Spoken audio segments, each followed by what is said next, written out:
So last time I talked a little bit more about myself. I'm going to kind of run through that. How do I work this thing? Just hit the next slide? Okay. So I'm just going to run through a little bit about me and try to get more on the business side of the things this time, all right? So as you can see, I did spend some time in the military. I come from a big military family. There's a bunch of my uncles and me and my dad. My dad, I don't have any pictures of him in his uniform. My grandfather fought in World War II in Korea. That's me in Iraq right after a firefight. Just having some fun, obviously, the glamour shots. Sexy. So again, here's some of the family. My mom, my dad, my sister at her birthday, and this is my little brother. Yeah, he's got like 100 pounds on me. Okay, here's some of the things I enjoy. I do the Pat Tillman run every year. I love riding my bike, fishing and stuff like that, skydiving. There's my girlfriend. All right, just a little bit about the company. So talking about the little man, a lot of questions get asked about this, or people are like, hey, I know that icon. So they're like, oh, it was on this street, or I grew up on it. It's one of the most worldly renowned icons as far as an advertisement thing, so that's really cool. It's been in a lot of movies. If y'all remember, was it Lethal Weapon, when he's running down the street chasing that guy that was like burning his arm? The Western Exterminator building's right behind it. That B movie that just came out recently, it's called Big Ass Spider. Hey, this didn't start. I don't know if anybody's seen it, but the guy, the main character, he was a Western Exterminator. The guy that saves the world from this giant spider was a Western Exterminator technician, and the army couldn't kill it, but he could. So, it was even toured with Van Halen. If you guys remember the 1980s Van Halen tour, the little man icon was on one of the shirts. So that was pretty awesome. But the way the company got started is the person that came back from World War II, our owner, he came back home, and his name was Carl, and with $25 and a handful of pest control equipment, he started Western Exterminator. That was in 1921. So we made it through the Great Depression, and we're still in business today. Obviously, we're no longer a family-owned business. 2 years ago, we did sell to Rent-A-Kill, which is a company based out of the UK. And they're the ones that currently have us, and they've acquired the North America branch. So going into some of the things that we do offer as far as work goes, we offer exclusion work that counts for bird and also for rodents. So as you can see here, I'm dealing with a roof rat problem at this customer's home. So these are the half moon ventilation ports that sit over the top of your roof, and then you've also got ventilation ports like this. So what happens is it's just a wide open gap, because as you can see here, here's where your exhaust port is, and I actually will clean this out if I see that you got a lot of dryer lint inside there, because that could happen help out for a house fire. So if I see that, I'll clean that out while I'm up there. But you see this big gap right here? So that's where a rodent can just pop in and then crawl down, and then he just uses this as a ramp, and now he's inside your attic and starts peeing on everything and pooping. And that's, who's ever heard of the hantavirus here in Arizona? A lot of the feces is inside a lot of the diseases are inside their feces. So we also take care of bee extermination and hive removal. We do live trapping and relocating. In some instances, we have customers that have skunks or raccoons. You wouldn't expect to see raccoons in Mesa, but they're out there.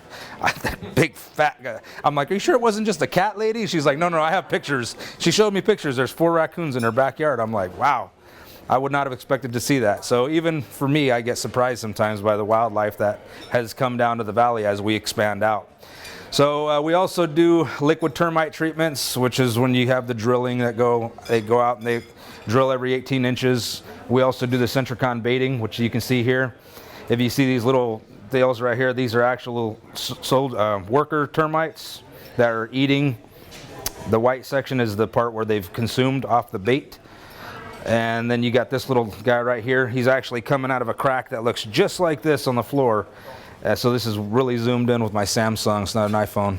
You don't get that kind of quality with an iPhone.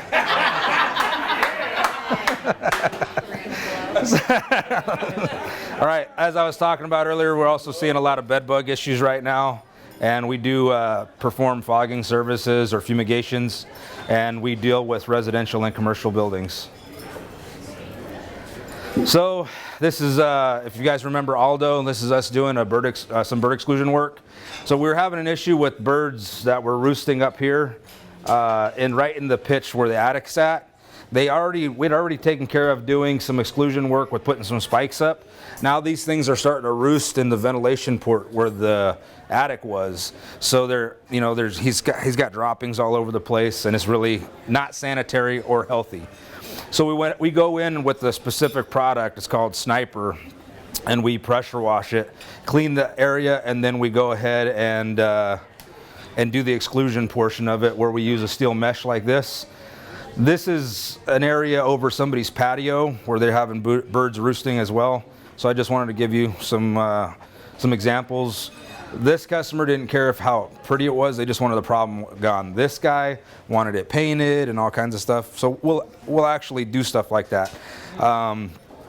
Anytime we have a job like this, so it does require 2 people because of height. You know, the guy's inside watching football while we're outside working. So if we fall off the thing, we're going to be out there doing the funky chicken, and nobody's going to know about it. So per protocol for the company, anytime we have to go up to a second floor, we have to have a second person on site for safety purposes.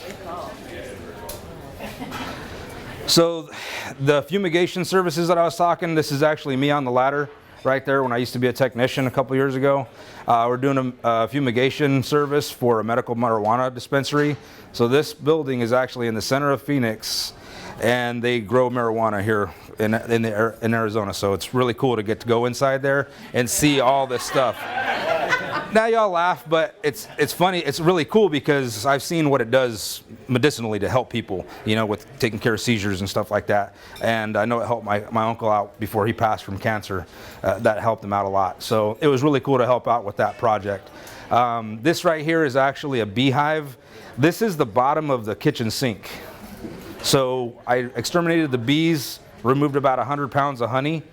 And this is the concrete below, so you can see about 4 inches high. These sheets were like this, and they were like this long of honey, and they were about that thick.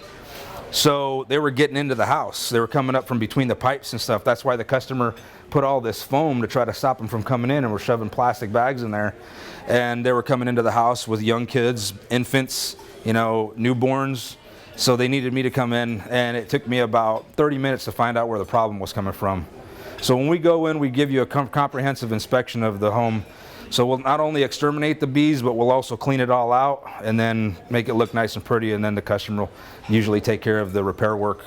I do the repair work sometimes because I'm handy, but not all of our guys know how to use skill saws and stuff. So again, here's another bee issue. This is up in the hives. So you can see I first located where the bees were coming from, then started the process of removing the bees and the honey, part of the cleanup process. Now you notice that I use white paint. That's a primer to cover up the pheromone for the bees so that it don't come back. All right, so a lot of people talk about termites. You can see a little termite tube right here. Termites eat cellulose. There's 2 parts of wood, cellulose and lincellulose. Now paper and cardboard is 99% cellulose.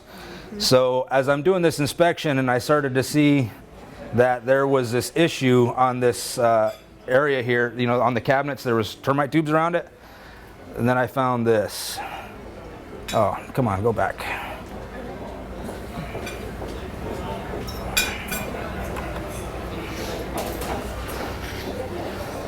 So I lifted up the cardboard, and you can see all this is eaten, and you can see little termites running around. Enjoy your lunch, everybody. I actually toned it down a lot because I had a lot of cool stuff on here, but I'm like, probably not the best thing to put on there on a lunch meeting. So I'm talking to the customer right now, and I'm saying, you know, this is what I was talking to you about, having all these boxes, because this is a commercial site. So this is a distributor that they have food products and stuff that they store in cardboard boxes on top of pallets, and then they have distribute it. Well, what happens if they have destroyed inventory? They can't sell it. They can't send it to their people like that. So they end up just taking a hit, and it goes as a loss. So this is what it helps out for us when we come in doing inspections like this. I like this part because it looks like a land nav map, like topographical map. So it reminds me of the military. Matt knows what I'm talking about. Weren't you artillery? Mm-hmm. Yeah. So this is some termite damage on a wall. This is a window here. This is all the plaster that had been scraped off the drywall. And all this termite tubes and these studs in here were just torn up. And the guy's like, how long do you think it's been like that? I said, that probably quite a long time. Like years, like 10, double digits. Here you can see this crack inside the foundation and then also along the stem wall, and you can see all these brown tubes in here. Those are termite tubes. This is a tack strip, so this is underneath your carpet. So termites can actually eat through the foam and get to an adjacent wall if there's a crack in the foundation. We've got some tubes inside the ceiling. Does this have a pointer? Sweet, awesome. Now I can stop putting my hand out there. All right, this is a termite right here. This is the termite tube. I broke open the tube and all these crazy ants like ganged up on it, started ripping it apart. So that's like National Geographic stuff right there. Here's a termite soldier. You can tell the difference because on the soldier he's got this elongated oval orange head with these elongated mandibles. They use these as a defense mechanism. So once the perimeter's been breached like this, these guys release the pheromones and these guys come out and they start grabbing the ants by the necks and decapitating them. So I wish I would have got that. So this is, so here's the cabinet that I was showing you just a second ago. Here's some honeycomb that was removed from a jacuzzi. You go in the hot tub, try to relax, and all of a sudden you're getting attacked by bees. These people called us. I went in there and cleaned that all out. Here's a black widow. You can see I put my keys down next to it so you can tell the size of that. Again, I tried to cover up some of the stuff that I do because this is the trapping for pack rats and roof rats in Arizona. Occupational hazard over here. I was out doing an inspection at a customer's house, stepped down to inspect this box. My foot was, no kidding, about 8 inches from that diamondback. I came back a year later, that snake was out there again. So he's in my freezer right now. I'm waiting to fry him up. That other one was on the golf course, so I was out golfing and I found this king snake out there. So this is some of the inspections that we do, sleep light, don't let the bugs bite. I thought it was just a saying until I got into this business. I was like, those things are real? So this is almost an adult right here. It's a juvenile. If you start seeing black splotches like you are letting your fountain pen leak onto your mattress, you might have an issue.